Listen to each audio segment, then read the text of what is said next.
This is Diana Sullivan in Austin, Texas. Today I'm going to show you how to make shadow pleats, which are some of the most graceful pleats and so easy to make on the knitting machine. They are sideways knitted, which means you can make as many pleats as you need, and they are simply done by knitting with a thin yarn, which would be the shadow, the part in the back, and then a thick yarn, the part in the front. Then you pick up and put some kind of a band, waistband, or edging on them, and you're all set. These are also beautiful for just collars and ruffles. So let's see how to do this. For the sample, I have just cast on about 36 stitches, and I'm knitting 10 rows.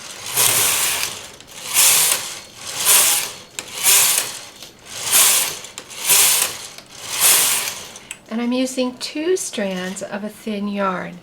Shadow pleats are made by using a thin yarn and a thick yarn, or an easy way to do this and get a perfect color match, if you want a perfect color match, is use 2 strands of the same yarn. So I have these 2 balls of yarn and it's the same stuff.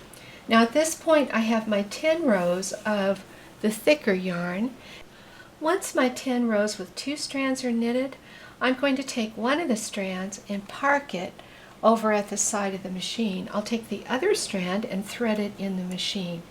Now you can tighten the tension if you want, or you don't necessarily have to, but just for fun I'm going to take my tension from 6 down to 4 and knit 10 rows with the thin yarn.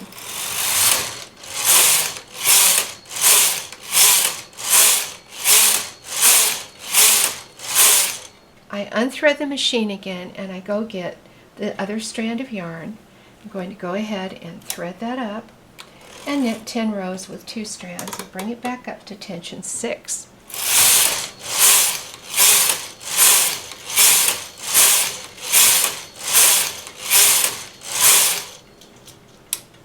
Unthread, tighten my tension, park one of the strands of yarn, thread a single strand and knit 10 rows.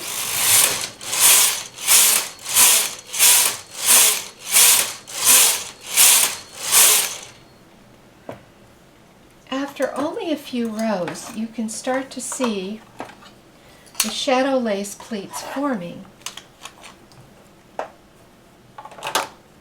See how it makes a little rolled textural effect? So I'll do some more and pop it off the machine and show you what we have. With the knit side facing me, working with the thick part of the knitting, I'm picking up a stitch every other row and hanging it on the needle. Then with the thin part, I'm just going to fold it this way and pick up a stitch and hang these on the same needles. So I'll do that for 2 stitches, and then I'm going to go and jump over to the thick part and pick up every other row.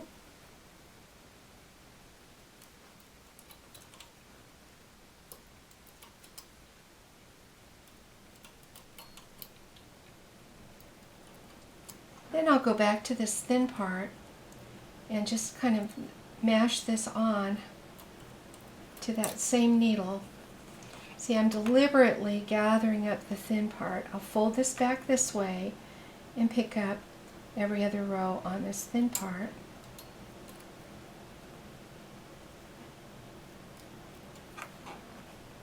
You could do this any way you wanted, but I'm choosing to double up on these thin parts because I want it to be a dramatic pleat.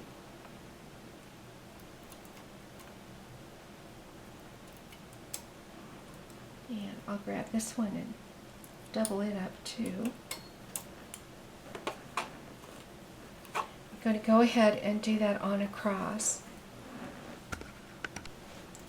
After picking up the knit side of these pleats and then putting the thin ones doubled up against them, that gathered it up. Then I did a little hem, folded the hem, and sewed it. That gave me a small waistband for my sample. If this were a real skirt, I would probably want to insert elastic inside the opening of this hemmed waistband. So that's how to make shadow pleats. I hope you'll try this. This is a great little technique with a big result for very little effort.